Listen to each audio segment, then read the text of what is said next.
یہ جو میں نے ابھی کچھ آیات بیان کی ہیں، ان کو ضرور غور و فکر سے اپنے طور پر پڑھیے گا، اور امید کرتا ہوں کہ انشاءاللہ تعالی اس میں سے چھپے ہوئے راز، نشانیاں آپ کی غور و فکر کرنے سے آپ کے سامنے آئیں گی۔ میں اللہ کی پناہ چاہتا ہوں شیطان مردود سے۔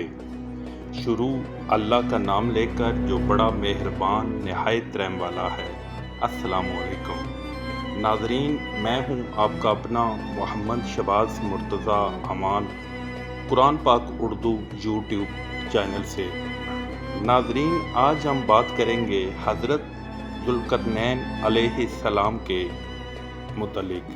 حضرت ذوالقرنین علیہ السلام ایک نیک، عادل اور طاقتور بادشاہ تھے، جنہیں اللہ تعالیٰ نے زمین میں اقتدار، حکمت اور وسائل عطا فرمائے تھے۔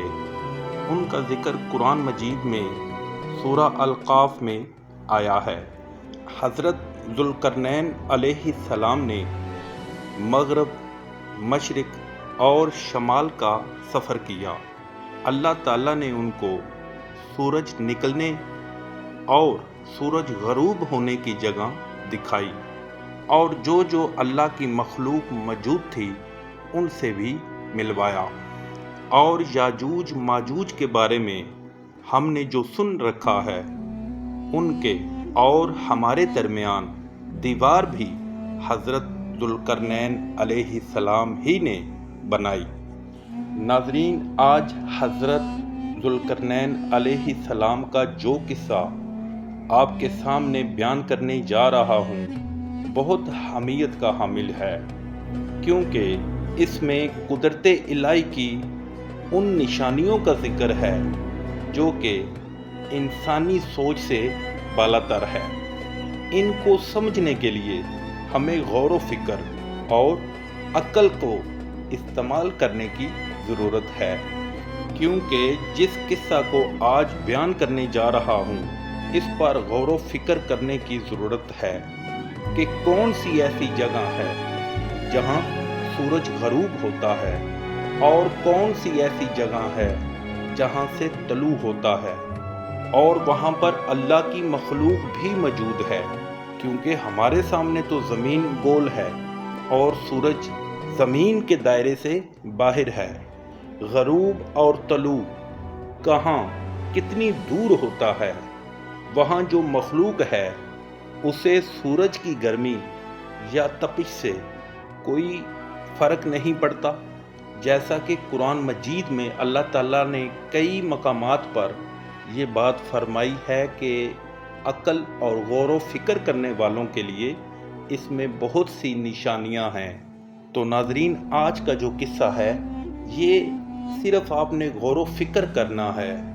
قرآن مکمل دین ہے جو ہمارے پاک نبی محمد عربی صلی اللہ علیہ وآلہ وسلم خاتم النبیین پر نازل ہوا۔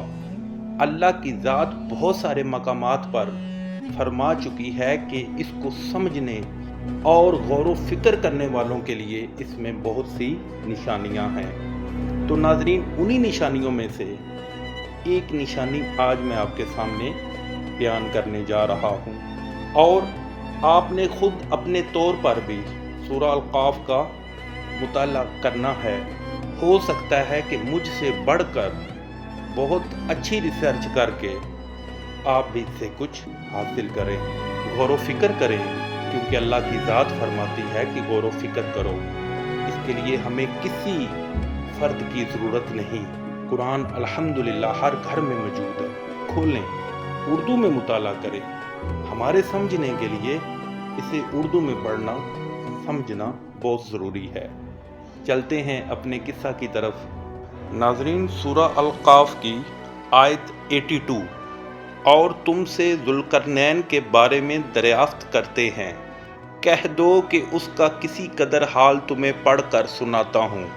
ہم نے اس کو زمین میں بڑی دسترس دی تھی اور ہر طرح کا سامان عطا کیا تھا، تو اس نے سفر کا ایک سامان کیا، یہاں تک کہ جب سورج کے غروب ہونے کی جگہ پہنچا تو اسے ایسا پایا کہ ایک کیچڑ کی ندی میں ڈوب رہا ہے اور اس ندی کے پاس ایک قوم دیکھی۔ ہم نے کہا، ذوالقرنین، تم ان کو خواہ تکلیف دو خواہ ان کے بارے میں بھلائی اختیار کرو، دونوں باتوں کی تم کو قدرت ہے۔ ذوالقرنین نے کہا کہ جو کفر و بد کرداری سے ظلم کرے گا اسے ہم عذاب دیں گے، پھر جب وہ اپنے پروردگار کی طرف لوٹایا جائے گا تو وہ بھی اسے برا عذاب دے گا، اور جو ایمان لائے گا اور عمل نیک کرے گا اس کے لیے بہت اچھا بدلہ ہے، اور ہم اپنے معاملے میں اس پر کسی طرح کی سختی نہیں کریں گے بلکہ اس سے نرم بات کریں گے۔ یہ جو میں نے ابھی کچھ آیات بیان کی ہیں ان کو ضرور غور و فکر سے اپنے طور پر پڑھیے گا، اور امید کرتا ہوں کہ انشاءاللہ تعالی اس میں سے چھپے ہوئے راز، نشانیاں آپ کی غور و فکر کرنے سے آپ کے سامنے آئیں گی۔ ناظرین، ادھر ایک اور چھوٹی سی بات میں بتاتا چلوں کہ واضح قرآن میں الفاظ ہیں کہ سورج کے غروب ہونے کی جگہ جب وہ پہنچے تو کیچڑ کی ندی بھی دیکھی جس میں سورج غروب ہو رہا ہے۔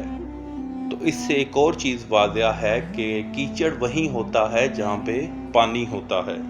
تو مخلوق کے بارے میں واضح طور پر یہاں پہ ذکر ہے، اتنی سورج کی تپش کے باوجود جہاں سورج غروب ہو رہا ہے، پہلے عرض میں نے کی، وہاں پہ پانی بھی موجود ہے، کیچڑ بھی موجود ہے، مخلوق بھی اللہ کی موجود ہے، اور اللہ نے اس حد تک ذوالقرنین علیہ السلام کو اختیار دیا کہ تم انہیں تبلیغ کرو، اگر یہ ایمان لاتے ہیں تو ٹھیک، نہیں تو انہیں عذاب دو۔ چلتے ہیں اسی سورہ کی اگلی آیات کی طرف۔ حضرت ذوالقرنین علیہ السلام کے دوسرے سفر کی طرف۔ پھر اس نے ایک اور سمان سفر کیا یہاں تک کہ سورج کے طلوع ہونے کے مقام پر پہنچا تو دیکھا کہ وہ ایسے لوگوں پر طلوع کرتا ہے جن کے لیے ہم نے سورج کے اس طرف کوئی اوٹ نہیں بنائی تھی۔ حقیقت حال یوں تھی، اور جو کچھ اس کے پاس تھا ہم کو سب کی خبر تھی۔ ناظرین، ابھی جو ان کا دوسرا سفر تھا اس کے بارے میں اللہ کی ذات فرماتی ہے کہ وہ ایسا سفر تھا کہ سورج اور ان کے درمیان کوئی اوٹ نہ تھی، کہ کسی قسم کی کوئی رکاوٹ نہ تھی کہ وہ سورج کے اتنا قریب تھے۔ چلتے ہیں حضرت ذوالقرنین علیہ السلام کے تیسرے سفر کی طرف۔ پھر اس نے ایک اور سامان کیا یہاں تک کہ دو دیواروں کے درمیان پہنچا تو دیکھا کہ ان کے اس طرف کچھ لوگ ہیں کہ بات کو سمجھ نہیں سکتے۔ ان لوگوں نے کہا کہ ذوالقرنین، یاجوج اور ماجوج زمین میں فساد کرتے رہتے ہیں، بھلا ہم آپ کے لیے خرچ کا انتظام کر دیں کہ آپ ہمارے اور ان کے درمیان ایک دیوار کھینچ دیں۔ ذوالقرنین نے کہا کہ خرچ کا جو مقدور اللہ نے مجھے بخشا ہے وہ بہت اچھا ہے، تم مجھے قوت بازو سے مدد دو، میں تمہارے اور ان کے درمیان ایک مضبوط اوٹ بنا دوں گا۔ تو تم لوہے کے بڑے بڑے تختے لاؤ۔ چنانچہ کام جاری کر دیا گیا، یہاں تک کہ جب اس نے دونوں پہاڑوں کے درمیان کا حصہ برابر کر دیا اور کہا کہ اب اسے دھونکو، یہاں تک کہ جب اس کو دھونک کر آگ کر دیا تو کہا کہ اب میرے پاس تانبا لاؤ کہ اس پر پگھلا کر ڈال دوں۔ پھر ان میں یہ قدرت نہ رہی کہ اس پر چڑھ سکیں، اور نہ یہ طاقت رہی کہ اس میں نقب لگا سکیں۔ بولا کہ یہ میرے پروردگار کی مہربانی ہے، جب میرے پروردگار کا وعدہ آ پہنچے گا تو اس کو ڈھا کر ہموار کر دے گا، اور میرے پروردگار کا وعدہ سچا ہے۔ اس روز ہم ان کو چھوڑ دیں گے کہ روئے زمین پر پھیل کر ایک دوسرے میں گھس جائیں گے اور سور پھونکا جائے گا تو ہم سب کو جمع کر لیں گے۔ ناظرین، ادھر آپ نے ابھی جو حضرت ذوالقرنین علیہ السلام کا تیسرا سفر تھا وہ 2 پہاڑوں کی جانب تھا، جہاں پہ انہیں ایک قوم ملی جو کہ ان کی زبان یا ان کا طور طریقہ نہ سمجھتے تھے۔ انہوں نے آپ سے عرض کی کہ اللہ کے بندے، ہمیں یاجوج اور ماجوج جو فساد پھیلاتے ہیں ان سے محفوظ کیجیے۔ تو حضرت ذوالقرنین علیہ السلام نے اس مخلوق کے اور یاجوج ماجوج کے درمیان ایک دیوار لوہے کی چادروں اور تانبا سے تیار کی، جو کہ قیامت تک حکم الہی جب تک ہوگا تب تک وہ قائم رہے گی۔ جیسے ہی اللہ کا حکم ہوا یاجوج ماجوج کو چھوڑ دینے کا تو وہ نکل کھڑے ہوں گے اور لوگوں میں گھس جائیں گے۔ ناظرین، آج کا قصہ ہمارا یہیں تک تھا۔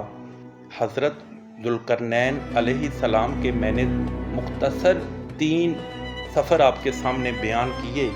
خدارا ان پر غور و فکر کیجیے گا اور انشاءاللہ تعالی اللہ پاک ہم سب کو غور و فکر اور قرآن کو ترجمے کے ساتھ پڑھنے کی توفیق عطا فرمائے، اور اس میں سے جو چھپے ہوئے راز ہیں، نشانیاں ہیں قدرت الہی کی، اللہ پاک وہ ہمیں عطا فرمائے۔